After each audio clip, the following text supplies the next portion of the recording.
15 years ago, I began deconstructing. I didn't know it at the time. That wasn't really part of my vocabulary. I didn't call it that. But that's exactly what I started doing. You see, I was a conservative evangelical youth pastor. I had already done a year of missionary work over in Japan, and I was involved with cool church plants. It looked like that was going to be the trajectory of the rest of my career. But then I started asking some questions. I started pulling on some threads that caused seemingly unrelated parts of my worldview to start fraying.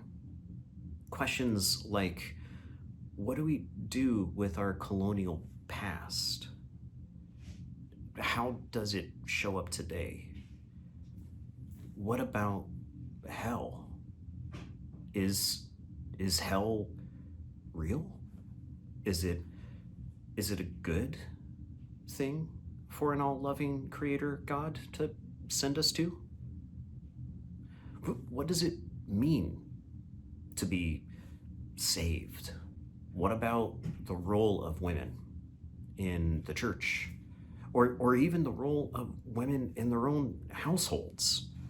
You see, I got married 15 years ago. And when I started vocalizing this embrace of relational norms with my wife, treating her as a full partner in our relationship, someone who also is being called by God to do something that she was being empowered in.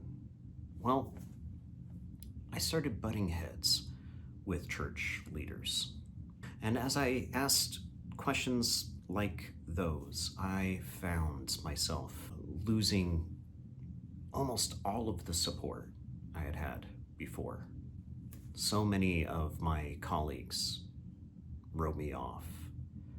My professional network just disappeared, as well as my prospects, unless I recanted these questions. I hadn't even arrived at conclusions yet, and I was losing these connections.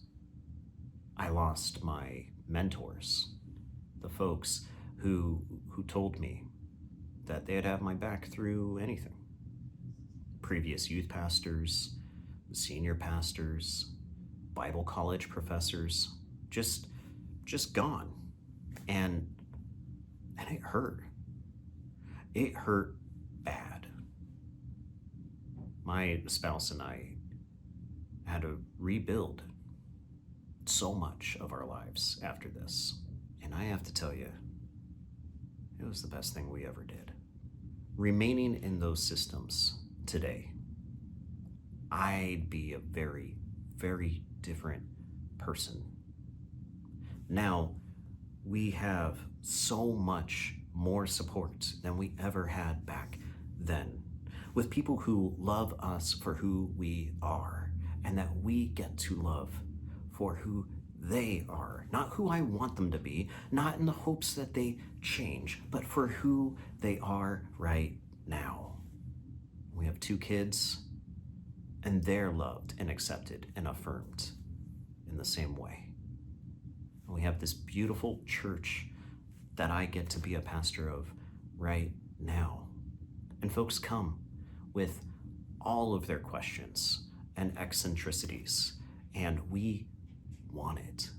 We want them for who they are. We don't want them to turn their brain or their hearts off at the door. We want those brains and those hearts. We're surrounded in this beautiful community in Northeast Portland by folks who have so many different struggles in life. But here,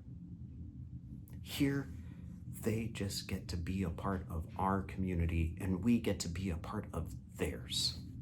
without an altar call, without a demand that they change. If they have hungry bellies, we get to feed them. If they need a shower, we get to provide a shower. We get to do life together. And it's the most beautiful thing I've ever experienced. I'm sharing all of this because if you're clicking on this, you may also be involved in some sort of deconstruction process. And I want you to know it can get better. For me, it has. I've also been involved in reconstructing. That just simply means, I've not spent 15 years tearing down my worldview and just leaving a vacuum. I don't even know if that's possible, to be honest. No, I've reconstructed, rebuilt a worldview as well. And I continue to do so. This is a process that I don't think we ever fully arrive at. And that's probably a good thing. So that's what this channel is all about. It's about deconstructing and reconstructing, and what I hope could be helpful for you in your life's journey, whether you've just begun this process, or you've been doing it for years, or maybe you've no interest in doing it at all. I hope this is helpful for you.